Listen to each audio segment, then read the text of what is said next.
देश में आपातकाल का मुद्दा, कंट्री इमरजेंसी इशू। हिंदी में देश में आपातकाल, इमरजेंसी घोषित करना एक अत्यंत संवेदनशील और महत्वपूर्ण संवैधानिक मुद्दा है। इसका संबंध राष्ट्रीय सुरक्षा, लोकतंत्र, नागरिक अधिकारों और सरकारी शक्तियों से होता है।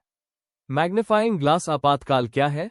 आपातकाल वह स्थिति है जब देश की सुरक्षा, एकता, संप्रभुता या संवैधानिक व्यवस्था को गंभीर खतरा हो और सरकार को असाधारण शक्तियों की आवश्यकता पड़े।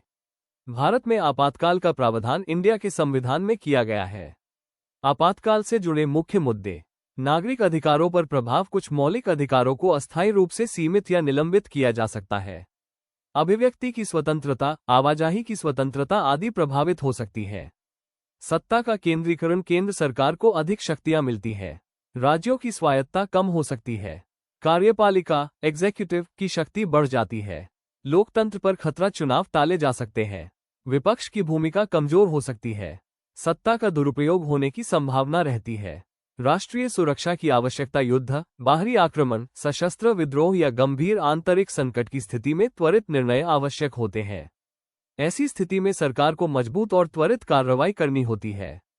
स्क्रॉल। भारत में आपातकाल का उदाहरण। भारत में 1975-1977 के दौरान आपातकाल लगाया गया था, जब तत्कालीन प्रधानमंत्री इंदिरा गांधी के नेतृत्व में राष्ट्रीय आपातकाल घोषित किया गया।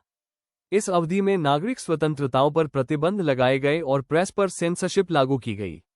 बुलेस-आई निष्कर्ष। देश में आपातकाल का मुद्दा मुख्य रूप से इस बात पर केंद्रित है कि राष्ट्रीय सुरक्षा और स्थिरता बनाए रखते हुए लोकतंत्र और नागरिक अधिकारों की रक्षा कैसे की जाए।